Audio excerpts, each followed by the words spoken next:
നമസ്കാരം. ഭാഗവതം മൂലം പ്രഭാഷണം ഭാഗം 88. ഓം ഗം ഗണപതയേ നമഃ. ഓം സം സരസ്വതേ സ്വാഹ. ഓം ശ്രീ ഗുരുഭ്യോ നമഃ. ഓം ശ്രീ രംഗനാഥശർമ്മണേ നമഃ.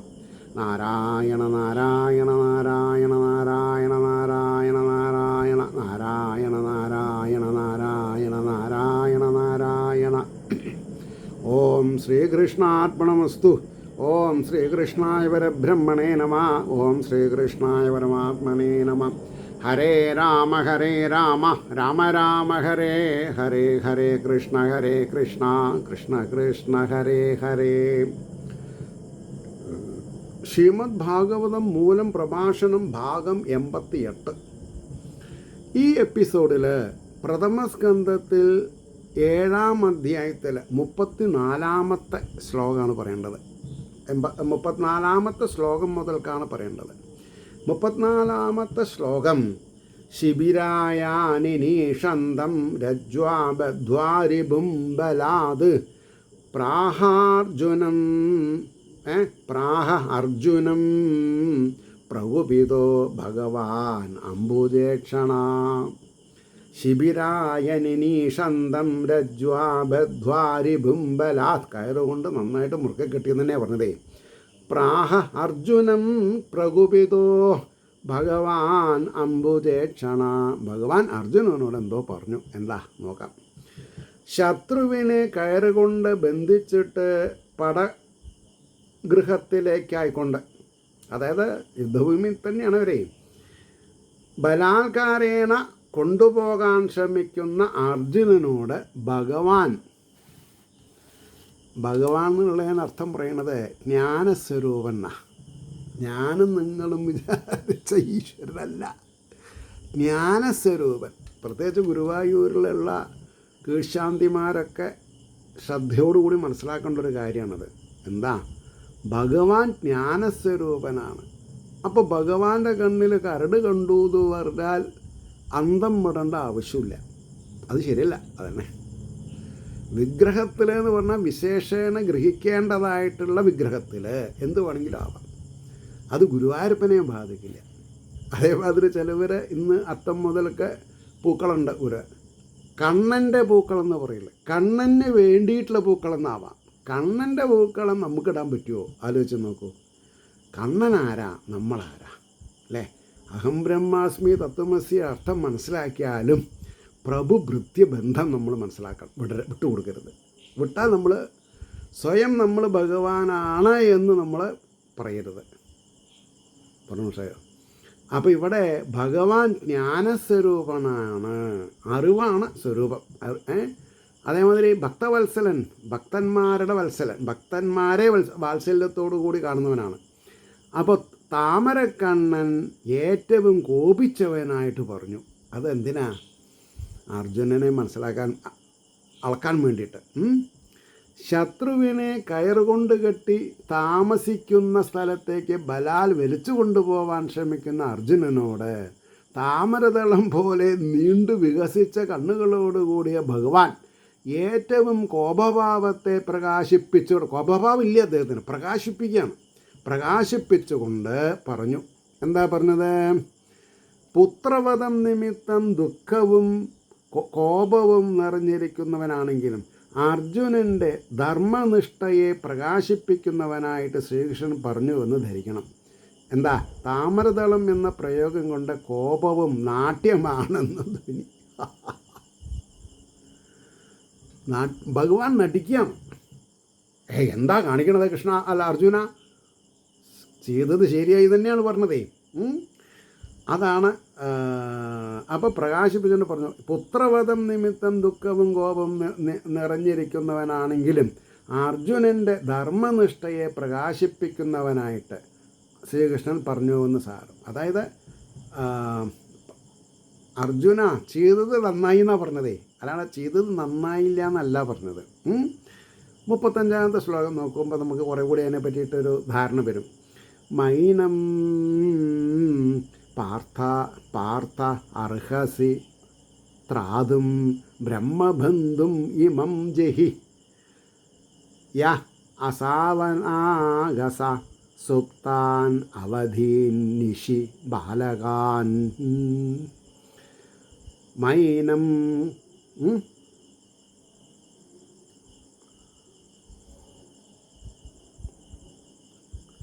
മൈനം പാർത്ഥ അർഹസി ത്രാതും ബ്രഹ്മബന്ധും ഇമം ജഹി യ അസാവനാഗാസ സുപ്താൻ അവധീൻ നിശി ബാലകാൻ. ഹേ കുന്തിപുത്ര, അപരാധം ചെയ്യാത്തവരും ഉറങ്ങുന്നതുവരുമായ കുട്ടികളെ രാത്രിയിൽ യാതൊരുവൻ വധിച്ചുവോ? ഈ ബ്രാഹ്മണാധമനെ രക്ഷിപ്പാനായി കൊണ്ട് നീ യോഗ്യനല്ല, കൊല്ലണമെന്ന. ഇവനെ സംഹരിച്ചാലും എങ്ങോട്ടാ കൊണ്ടുപോകണത്? കയറും കെട്ടിയിട്ട് കൊല്ലടോ അവനെന്നാണ് പറഞ്ഞത്. നോക്കൂ, ഈ സാഹചര്യത്തിന് എങ്ങനെയാണ് അർജുനൻ മറികടക്കുന്നത്? കാരണം അന്തിമ തീരുമാനം എൻ്റേതല്ല, പിന്നെ ആരുടെയാ? പാഞ്ചാലിയുടേതാണ്. പാഞ്ചാലിയുടെ ദുഃഖനിവൃത്തിക്ക് വേണ്ടി ഞാൻ ഇവനെ കെട്ടിപ്പിടിച്ചു കൊണ്ടുപോവാണ്. പാഞ്ചാലി വിടാൻ പറഞ്ഞാൽ വിടും. പാഞ്ചാലി പറയുന്നതാണ് ഇത്. ഈ ഒരു സംഹിതയുണ്ടല്ലോ, ഈ ഒരു സംഹിത ഭഗവാൻ ഉവാച, ഭഗവാനും കൂടി പറയുന്നതായ ഭാഗവതത്തിലെ തത്വസമീക്ഷകൾ, തത്വങ്ങൾ അറ്റ് ഇറ്റ്സ് ബെസ്റ്റ്, അതാണ് നമ്മൾ മനസ്സിലാക്കേണ്ടത്. അപ്പോൾ അദ്ദേഹം പറഞ്ഞു ഇവനെ സംഹരിച്ചാലും. അപ്പോൾ അതിൻ്റെ ഭാവാർത്ഥം പറയാം. ഹേ പാർത്ഥ, യാതൊരു കുറ്റവും ചെയ്യാത്ത കുട്ടികൾ രാത്രി കിടന്നുറങ്ങുമ്പോൾ കരുണയില്ലാതെ കൊന്ന ഈ ബ്രാഹ്മണാധമനെ രക്ഷിക്കുന്നത് നിനക്ക് ഉചിതമല്ല. ഇവനെ സംഹരിക്കുക. ബാലന്മാർ, ഉറങ്ങുന്നവർ, രാത്രി സമയം, ഈ 3 വിശേഷണങ്ങളും വധിച്ചതിലുള്ള അധർമ്മത്തെ കാണിക്കുന്നു. പിന്നൊന്ന് കുത്തരുത്, മുമ്പൊന്ന് കുത്താം. തടുക്കാൻ പറ്റിച്ചാൽ തടുത്തോട്ടെ. പറഞ്ഞു ഷയോ, രാത്രി ഇരുട്ടടി അടിക്കരുത്, പകലടിക്കണം.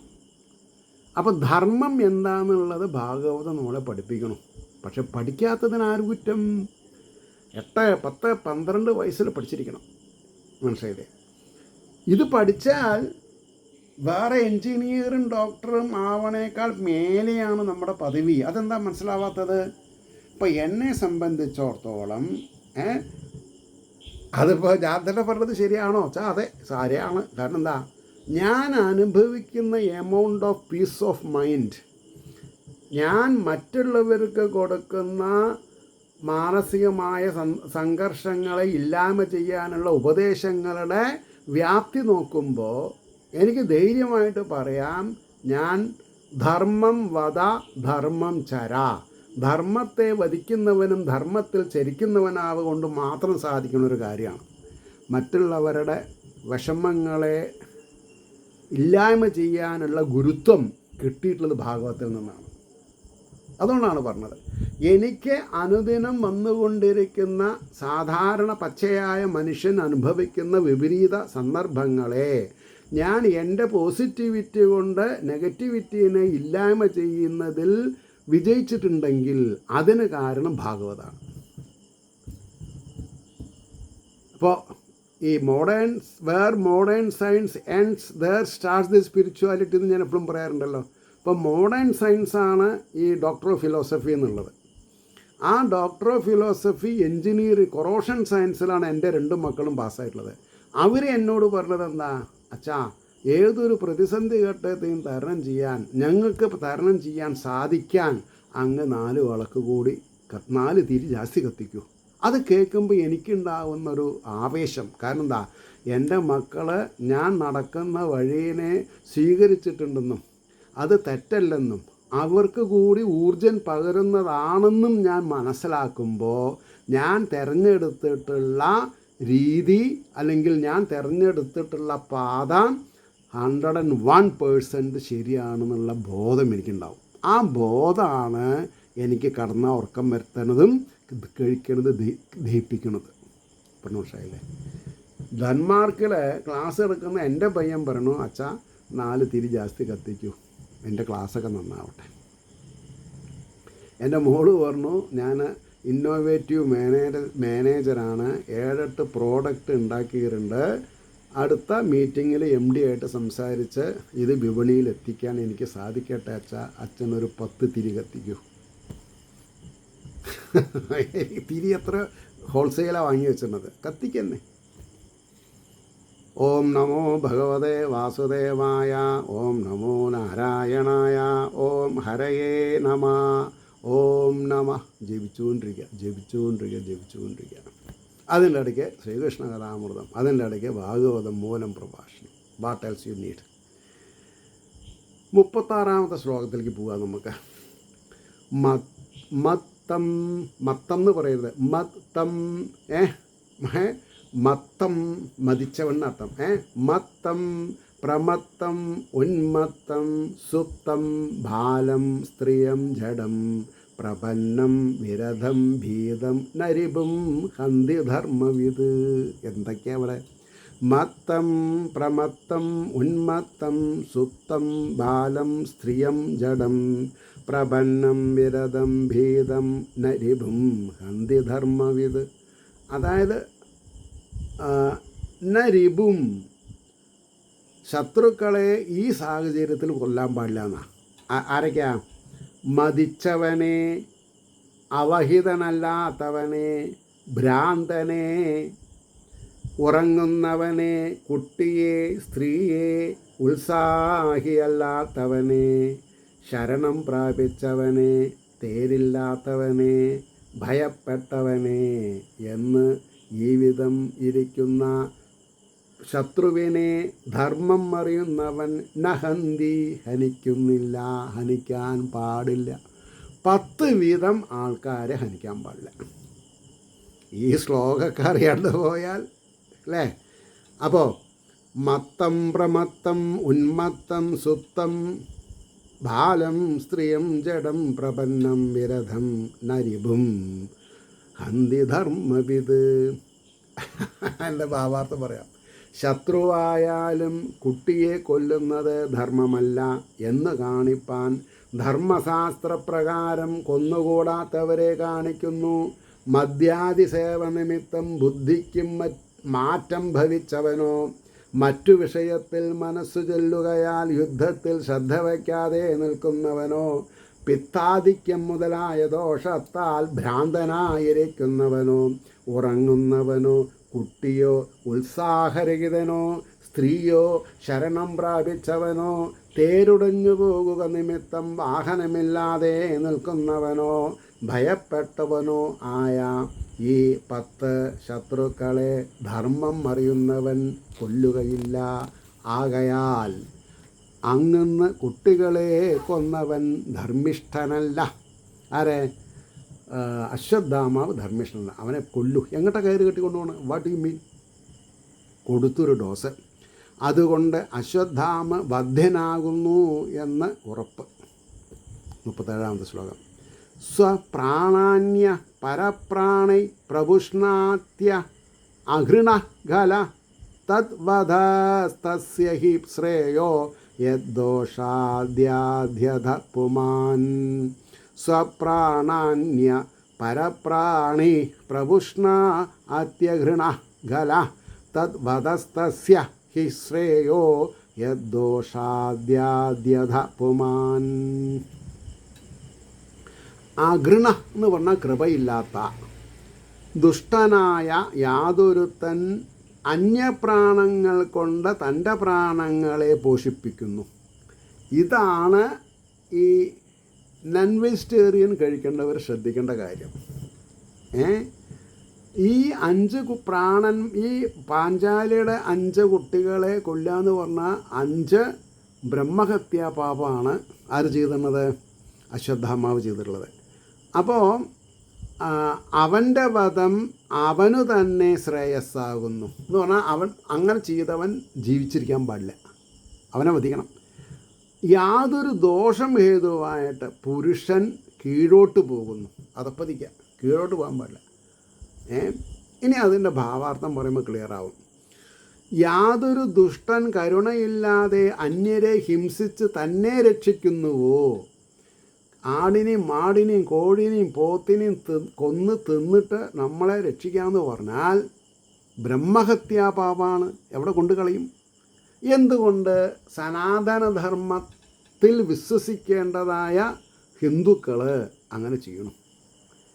അതിപ്പോൾ ചിലവർ പറയുന്നുണ്ട്, ഞങ്ങളിപ്പോൾ നമ്പൂതിരിയായി പിറന്നു, അതുകൊണ്ട് ഞങ്ങൾക്ക് മദ്യം കുടിക്കാൻ പാടില്ല, നോൺ വെജിറ്റേറിയൻ കഴിക്കാൻ പാടില്ല എന്ന് പറഞ്ഞാൽ മനുഷ്യാവകാശമായിട്ട് ശരിയല്ല എന്നാ. ഞങ്ങൾ മനുഷ്യന്മാരല്ലേ? അങ്ങനെ ചോദിച്ചിട്ടുണ്ട്. അവിടെയാണ് സങ്കടം. അവിടെ സങ്കടമാണ് നമുക്ക്. ജന്മനാജായതേ ശൂദ്ര കർമ്മണാജായതേ ബ്രാഹ്മണ ഒക്കെ അറിഞ്ഞിട്ട് ബ്രാഹ്മണ്യം നടത്തിക്കൊണ്ടുപോകാൻ ശേഷിയുള്ള കുടുംബത്തിൽ ബ്രാഹ്മണനായി പറന്ന് എന്താണെന്നാ പറയുക ദ്വിജനായി ബ്രാഹ്മണനായി അവരോഹിക്കപ്പെട്ട് ഗായത്രി മന്ത്രം ഉപാസന ചെയ്ത് അത് ആവർത്തിച്ച് ഉറപ്പിച്ച് സന്താന സൗഭാഗ്യത്തെ ആസ്വദിച്ചുകൊണ്ട് ഗൃഹസ്ഥാശ്രമം കഴിച്ച് പിന്നെ വാനപ്രസ്ഥനായി സന്യസിക്കേണ്ട ഒരാൾ ഞാൻ പൂണോലിട്ട് എന്നുള്ള മഹിമ കൊണ്ട് ഞങ്ങളെ ബീഫും പൊറാട്ടയും കഴിക്കാൻ സമ്മതിക്കാണ്ടിരിക്കുന്നത് ശരിയല്ല എന്ന് വാദിച്ചാൽ അവനെ ചണ്ടാള ബ്രാഹ്മണൻ എന്നാണ് വിവരമുള്ളവർ പല സ്ഥലത്തും പറഞ്ഞിട്ടുള്ളത്. അപ്പോൾ ചണ്ടാള ബ്രാഹ്മണൻ എന്ന് പറഞ്ഞ മാതിരി ചണ്ടാള ക്ഷത്രിയൻ, ചണ്ടാള വൈശ്യൻ, ചണ്ടാള ശൂദ്രനുണ്ട്. ഈ ചണ്ടാളൻ എല്ലാറ്റിൻ്റെ ഒപ്പം പോകും. അതുകൊണ്ടാണ് യാതൊരു ദുഷ്ടൻ കരുണയില്ലാതെ അന്യരെ ഹിംസിച്ച് തന്നെ രക്ഷിക്കുന്നുവോ അവനെ രാജാവ് ഹിംസിക്കുന്നത് അവന് തന്നെ ശ്രേയസ്കരമാകുന്നു. എന്തുകൊണ്ടെന്നാൽ അവന് രാജശിക്ഷയില്ലാതെ പോയാൽ അവൻ്റെ മരണാനന്തരം ജീവൻ നരകത്തിൽ ചെന്ന് ചേരുന്നു. ആർക്കും രാജശിക്ഷ നിമിത്തം താൻ ചെയ്ത ദോഷത്തെക്കുറിച്ച് പരിതപിക്കാൻ ഇടവരുന്നുവോ അവന് മരണാനന്തരം നരകപ്രാപ്തിയില്ല. ഇത് സ്മൃതിസാരമാകുന്നു. സ്മൃതി ഇങ്ങനെയാണ് പറയുക, മനുസ്മൃതി മനസ്സിലെ 38-ാമത്തെ ശ്ലോകം. പ്രതിശ്രുതം ച ഭവതാ പാഞ്ചാലേ ശുണ്ണതോ മമ ആഹരിഷ്യേ ശിരസ്തസ്യായസ്തേ മാനിനി പുത്രഃ. എന്താ ആ ശ്ലോകത്തിൻ്റെ ഭാരതീയ സ്ത്രീകൾക്കുള്ള ബഹുമാനം എത്രയുണ്ട് എന്നുള്ളത് ഈ ശ്ലോകം കൊണ്ട് മനസ്സിലാവും. പ്രതിശ്രുതം ച ഭവതാ പാഞ്ചാലേ ശൃണ്ണതോ മമ ആഹരിഷ്യേ ശിരസ്തസ്യായസ്തേ മാനിനി പുത്രഃ. ഭവാനാൽ ഞാൻ കേൾക്കെ പാഞ്ചാലിക്കായകൊണ്ട് പ്രതിജ്ഞ ചെയ്യപ്പെട്ടിട്ടുണ്ട്. ഹേ മാനിനി, നിൻ്റെ പുത്രന്മാരെ ഹനിച്ചവൻ യാതൊരുത്തനോ അവൻ്റെ ശിരസ്സിനെ കൊണ്ടുവരുന്നേൻ എന്ന് നീ പ്രതിജ്ഞ ചെയ്തിട്ടില്ലേ അർജുന എന്നൊരു ചോദ്യം ഭഗവാൻ. അപ്പോൾ അതിൻ്റെ ഭാവാർത്ഥം പറയാം. ഹേ മാനിനി, നിൻ്റെ പുത്രന്മാരെ കൊന്നവൻ്റെ ശിരസ്സിനെ ഞാൻ കൊണ്ടുവന്ന് തരാം എന്ന് നീ പാഞ്ചാലിയോട് ഞാൻ കേട്ടിരിക്കെ പ്രതിജ്ഞ ചെയ്തിട്ടുണ്ടല്ലോ. പിന്നെ എന്തുകൊണ്ട് നീ അവനെ ഇപ്പം തന്നെ വധിച്ച് അവൻ്റെ ശിരസ് കൊണ്ടുപോകണില്ല? എന്തിനാ ഇവനെ കയറ് കെട്ടി കൊണ്ടുപോകണത് യജ്ഞത്തിലെ പശുവിനെ പോലെ എന്നൊരു ചോദ്യം. കിട്ടാ വറയ്ക്കുകയാണ് ഞാൻ. എന്തിനാ അർജുനനെ കുറ്റം പറയുന്നത്? 39-ാമത്തെ ശ്ലോകം. തത് അസോ വധ്യതാം പാപ ആദദായാത്മബന്ധുഹാം ഭർതൃശ്ച വിപ്രിയം വീര കൃതവാൻ കുലപാംസനാം. തത് അസോ, തദസോ എന്ന വാക്ക് അങ്ങനെയല്ല. തത് അസോ വധ്യതാം പാപ ആദദായാത് ആത്മബന്ധുഹാ ഭർത്തുശ്ച വിപ്രിയം വീര കൃതവാൻ കുലപാംസന. അതുകൊണ്ട് സ്വപുത്രന്മാരെ കൊന്നവനും നിന്നെയും ആയുധമെടുത്ത് ഹനിപ്പാൻ വന്നവനും അല്ലേ? കാരണം ഈ ബ്രഹ്മാസ്ത്രം പ്രയോഗിച്ചത് ആരുടെ നേരെയാ? അർജുനൻ്റെ നേരെ. അപ്പം നിന്നെയും ആയുധമെടുത്ത് ഹനിപ്പാൻ വന്നവനും പാപനുമായ ഇവൻ വധിക്കപ്പെട്ടാലും, ഹേ ശൂര, കുലം നശിപ്പിച്ച ഇവൻ അവൻ്റെ സ്വാമിക്കും അനിഷ്ടത്തെ ചെയ്തവനാകുന്നു. ഇവൻ്റെ സ്വാമി ആരാ? ദുര്യോധനാദികൾക്ക് കൂടി ഇഷ്ടമായിട്ടില്ലല്ലോ. അപ്പോൾ അതിൻ്റെ ഭാവാർത്ഥം പറയണോ? അപ്രകാരം പ്രതിജ്ഞ കൊണ്ടും പുത്രന്മാരെ കൊന്നവനും നിന്നെ കൊല്ലുവാൻ ആയുധം എടുത്തവനും കുലത്തെ നശിപ്പിച്ചതുകൊണ്ട് അവൻ്റെ സ്വാമിയായ ധൃതരാഷ്ട്രനും ദുര്യോധനനും കൂടെ അഹിതം പ്രവർത്തിച്ചവനുമായ ഈ പാപിയെ ഭവാൻ സംഹരിക്കുക എന്ന് ഭഗവാൻ പറഞ്ഞു. സൂതാവാച, ഇങ്ങനെയാണ് നടന്നത്, സംഭാഷണം നടന്നത് എന്ന് സൂതൻ ശൗനകാദികളോട് പറയാണ്. ഏവം പരീക്ഷതു ധർമ്മം പാർത്ഥ കൃഷ്ണേന ച ചോദിത.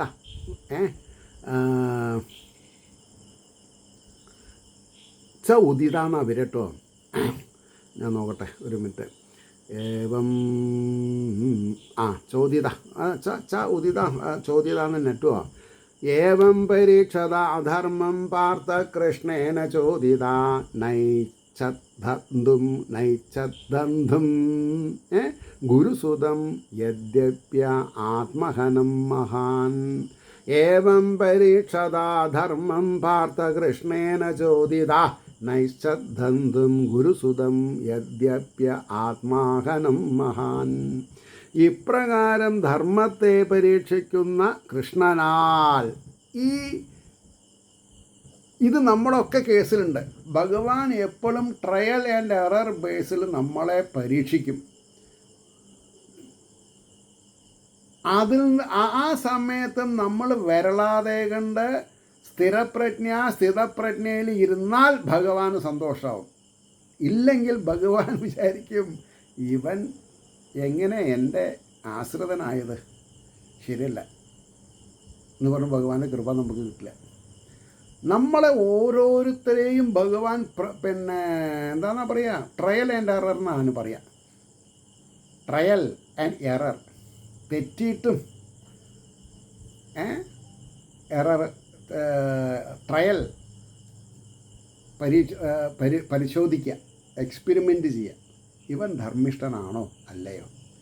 അതുകൊണ്ടാണ് പരീക്ഷിക്കുന്ന കൃഷ്ണനാൽ ഉത്സാഹിപ്പിക്കപ്പെട്ട ഉത്സാഹിക്കപ്പെട്ട നമ്മളെ പലപ്പോഴും തെറ്റ് ചെയ്യാൻ ഉത്സാഹിപ്പിക്കും ഭഗവാൻ. അപ്പോൾ നമ്മൾ ധർമ്മത്തിൽ സ്ഥിതപ്രജ്ഞ ആയിട്ട് മാറണം. കുന്തി പുത്രന്മാരെ ഹനിച്ചവനാണെങ്കിലും ഗുരുപുത്രനെ ഹനിപ്പാനായിക്കൊണ്ട് ഇച്ഛിച്ചില്ല. അവിടെയാണ് അർജുനൻ്റെ മഹാമനസ്കത കിടക്കുന്നത്. ഇനി ഒന്നുകൂടി പാഞ്ചാലി പറയുകയാണെങ്കിൽ കൊല്ലും, ഇല്ലെങ്കിൽ കൊല്ലില്ല. ആ ഗുരു എന്തപ്പോൾ ഈ ഗുരു എന്ന് വിചാരിച്ചാൽ മനസ്സിലാക്കുന്നത്? പരംഗുരു. ഈ ദ്രോണാചാര്യർ തൻ്റെ മകനു കൂടി പറഞ്ഞു കൊടുക്കാത്ത ബ്രഹ്മാസ്ത്ര പ്രയോഗവും അതിനെ ഉപസംഹരിക്കാനും പറഞ്ഞു കൊടുത്തത് എന്തുകൊണ്ടാണ്? പുത്രനേക്കാൾ സ്നേഹമുള്ളത് കൊണ്ടാണ്. അപ്പോൾ ഗുരു, പരമമായ ഗുരു എന്ന് പറഞ്ഞാൽ തന്നിലെ ചൈതന്യം തന്നെയാണ് ഗുരു, ബ്രഹ്മാണ് ഗുരു എന്ന അവസ്ഥയ്ക്ക് നമുക്ക് ഉയരാൻ സാധിക്കണം. അതുകൊണ്ടാണ് സനാതനധർമ്മത്തിലെ ഗുരുക്കന്മാരുടെ ഫോട്ടോ വയ്ക്കാൻ പാടില്ല. കാരണം ഗുരുക്കൾ മാറും. പരമമായ ഗുരുവിൻ്റെ ഫോട്ടോ എടുക്കാൻ പറ്റില്ല. എന്തേ? അത് നിരാകാരനാണ്. അതന്നെ നിരാകാരമായിരിക്കുന്ന ബ്രഹ്മചൈതന്യത്തിൻ്റെ ഫോട്ടോ എങ്ങനെ എടുക്കുക? ഒരാൾക്കും ഈ ജീവൻ്റെ ഫോട്ടോ എടുക്കാൻ സാധിച്ചിട്ടില്ലല്ലോ. എന്തൊക്കെ എക്യുപ്മെൻറ്റ്സ് ഉണ്ട്. ഇതാണ് ഭാഗവതത്തിൻ്റെ നാരായ വേര്. അത് നമ്മൾ മനസ്സിലാക്കണം. അപ്പോൾ ഗുരുപുത്രനെ ഹനിപ്പാനായിക്കൊണ്ട് ഇച്ഛിച്ചില്ല, മാഹാത്മ്യമുള്ളവനാകുന്നു. അവൻ്റെ തെറ്റെനിക്ക് പ്രശ്നമല്ല എന്നാണ്. അശ്വത്ഥാമാവിൻ്റെ തെറ്റെനിക്ക് പ്രശ്നമല്ല.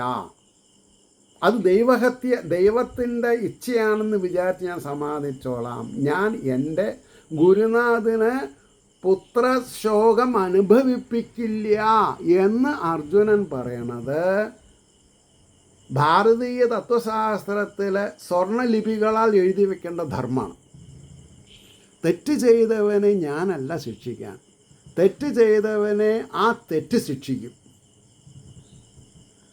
എന്താപ്പോൾ ഇതിൻ്റെ ഒരു ട്രെൻഡ്, അല്ലെങ്കിൽ ഇതിൻ്റെ ഒരു ഗരിമ എന്താണെന്നുള്ളത്?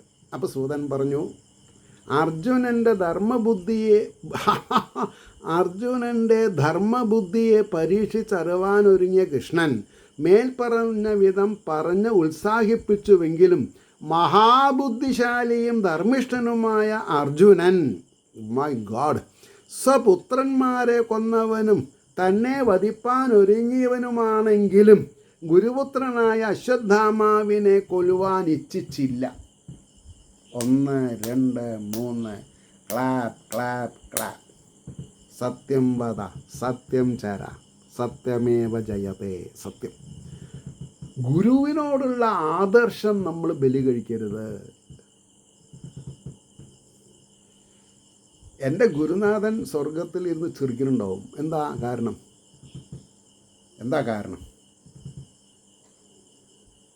കാരണമുണ്ട്.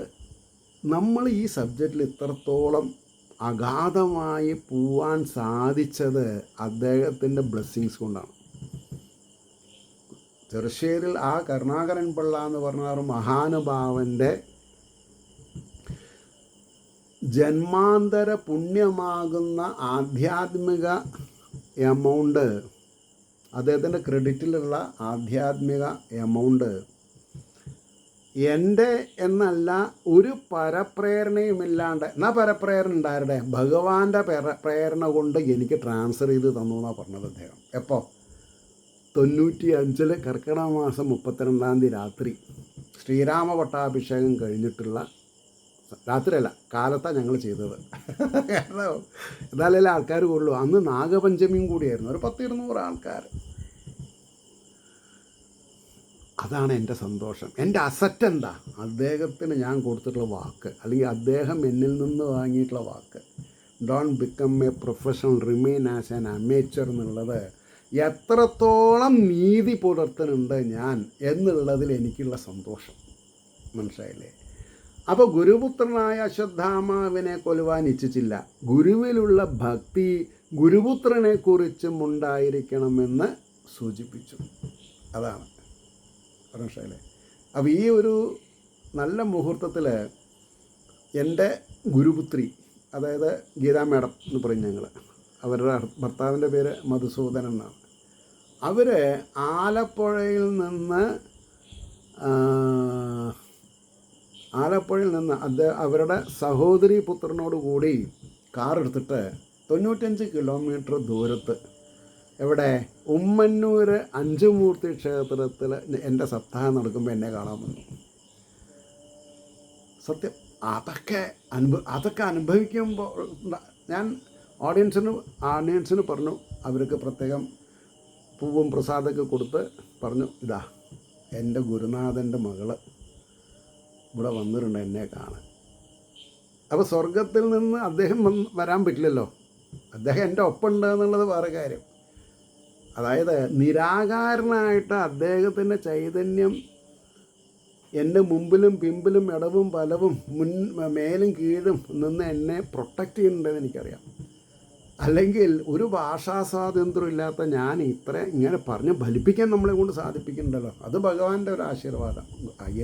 ഭഗവാൻ എന്ന് പറയുന്നത് ഗുരു തന്നെ. മനസ്സിലായില്ലേ? അപ്പോൾ അവിടെ നമുക്ക് നിർത്താം. അപ്പോൾ അർജുനൻ്റെ ധർമ്മബുദ്ധിയെ പരീക്ഷിച്ചറിവാൻ ഒരുങ്ങിയ കൃഷ്ണൻ മേൽപ്പറഞ്ഞ വിധം പറഞ്ഞുത്സാഹിപ്പിച്ചുവെങ്കിലും മഹാബുദ്ധിശാലിയും ധർമ്മിഷ്ഠനുമായ അർജുനൻ സ്വപുത്രന്മാരെ കൊന്നവനും തന്നെ വധിപ്പാൻ ഒരുങ്ങിയവനുമാണെങ്കിലും ഗുരുപുത്രനായ അശ്വത്ഥാമാവിനെ കൊല്ലുവാൻ ഇച്ഛിച്ചില്ല. സംഗതി തൻ്റെ പ്രേയസിക്ക് വാക്കു കൊടുത്തു, അവൻ്റെ തല കൊണ്ടുവരാമെന്നൊക്കെ പറഞ്ഞു. ഗുരുവിലുള്ള ഭക്തി ഗുരുപുത്രനെക്കുറിച്ചും ഉണ്ടായിരിക്കണമെന്ന് സൂചിപ്പിച്ചു എന്ന് പറഞ്ഞിട്ട് അവിടെ നിർത്താം. ഏവർക്കും ശ്രീഹരിയുടെ അനുഗ്രഹാശിസ്സുകൾ നിർലോഭം ഉണ്ടാവട്ടെ എന്ന് പ്രാർത്ഥിച്ചുകൊണ്ട് വാക്കുകൾ ഉപസംഹരിക്കുന്നു. നമസ്കാരം. നാളെ കാണാം.